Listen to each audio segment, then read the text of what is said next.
Școala, în primul rând, trebuie să ofere valori. Școala trebuie să ofere valori pentru că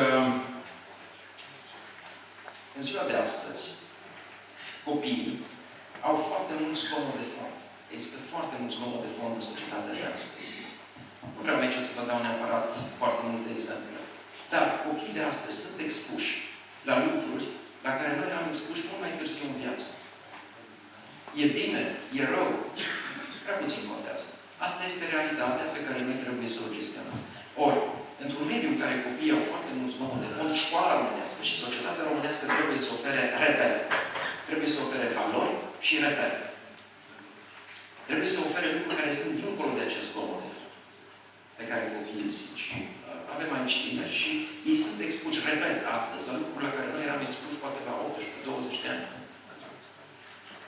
De aceea, demersul pe care îl vedeți la nivelul Ministerului Educației este să ne concentrăm în această primă etapă a schimbării, să ne concentrăm pe valori. Și să vă dau un exemplu. Școala, desigur, oferă și conținuturi. Dincolo de conținuturi. Să ne imaginăm că 20 de ani școala românească ar fi fost imună la fraudă. Să ne imaginăm că 20 de ani toți elevii care ieșeau de pe băncile școlilor din România, poate n-ar fi știut ei foarte multe derivate, poate n-ar fi știut ei foarte multe integrale, poate n-ar fi știut ei nu știu ce formule chimice, dar dacă ar fi știut doar două lucruri. Unu, că nu se poate reuși în viață cu fraudă. Și doi, nu știu aceeași parte.